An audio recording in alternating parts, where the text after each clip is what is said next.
Olá, gente! Eu sou o professor Gilmar. Eu leciono língua portuguesa, literatura e também língua latina.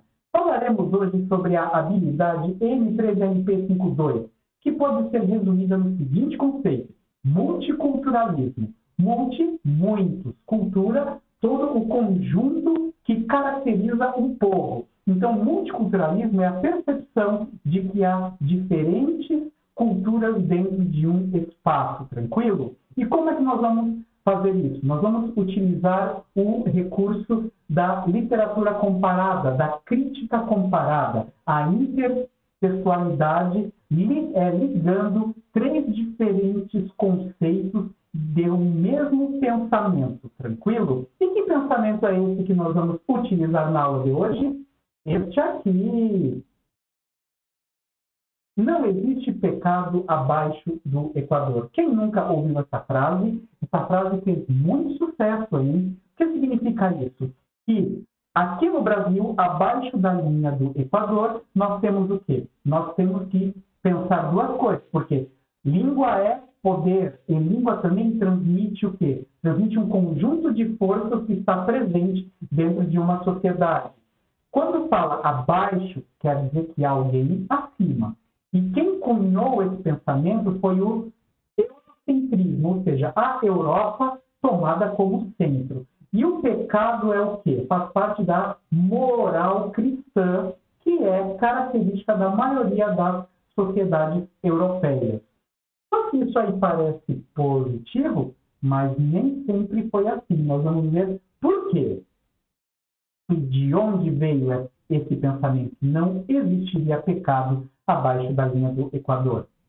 Veio de um historiador holandês chamado Gaspar Barlel, que viveu na corte de Maurício de Nassau, quando a Holanda dominou boa parte do Nordeste brasileiro no século XVII. O que o Gaspar fez? Ele escreveu um livro todinho em latim e, numa das frases, lê-se: ultra equinoctialem non peccare. Abaixo da linha equatorial não se peca. Só que Gaspar diz o quê? Ele meio que forma um coro com boa parte do pensamento europeu da época, que não via violência na conquista da América. Por quê? Porque os selvagens, entre aspas, aqui, eles eram indolentes, preguiçosos, e eles não tinham moralidade. Então, se não existe pecado, é porque não existe o quê? Conceito de bons hábitos. E os selvagens, eles não tinham o quê? Não tinham uma sociedade constituída. E a sociedade boa era nos moldes da Europa. Só que aquele xizinho ali mostra o quê? Mostra um outro pensador de bastante importância na época, que se contrapunha a isso. Jean-Jacques Rousseau, no Mito do Bom Selvagem, fala o quê? Que o homem ele é bom no estado da natureza, ou seja, fora das artificialidades da sociedade constituída como boa, como civilizada. Que a civilização, que a sociedade corrompe o homem, que a sociedade introduz o homem numa rede de mentiras, intrigas, falsidades. Tranquilo? Então, temos dois pensamentos que se contrapunham nessa época e que também influenciaram boa parte da literatura dessa época. Nós temos a primeira fase da literatura brasileira chamada de quinhentismo, que são textos sobre o Brasil, cartas, tratados que estavam falando da Nova Terra e também dos povos que aqui viviam. E esses textos, ora, estavam ao lado de Gaspar Barlel, ou seja, pobres dos selvagens que não tinham moralidade, ou estavam do lado de Jean-Jacques Rousseau, que elogiava a inocência dos índios. Tranquilo? Sérgio Buarque de Holanda, em 1933, lança o livro Raízes do Brasil, que busca o quê? Explicar por que o Brasil tem esse jeitinho de colocar a pessoalidade, os seus sentimentos nesse livro.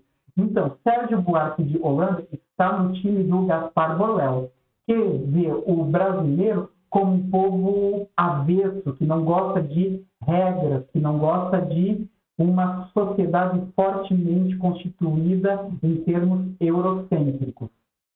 Só que aí, os modernistas, a partir de 1922, lançam um novo movimento estético que busca o quê? Criar uma cultura genuinamente brasileira, né?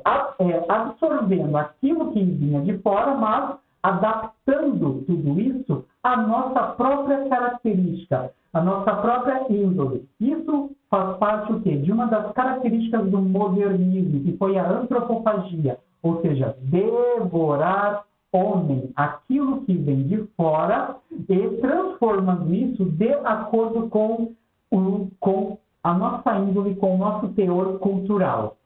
E quem aqui toma isso como um norte? Um parente do Sérgio Buarque de Holanda, o Chico Buarque faz o quê? Ele pega essa índole do mito do bom selvagem e também dessa falta de pecado e ele transforma isso em algo positivo, como uma característica intrínseca da nossa nação. Não existe pecado do lado de baixo do Equador. Ok, mas nós vamos criar o quê? O nosso próprio pecado, que é totalmente avesso àquela noção de regra eurocêntrica, de uma sociedade toda compartimentada. Não. Nós vamos criar meio que uma bagunça, meio que uma revelia, meio que um espírito carnavalesco. Ó, me deixa ser teu escracho, capacho, teu cacho, um riacho de amor. Nós vamos pegar tudo aquilo que é condenado pela visão europeia e nós vamos transformar em algo positivo. Tranquilo, gente? Muito obrigado e até a próxima!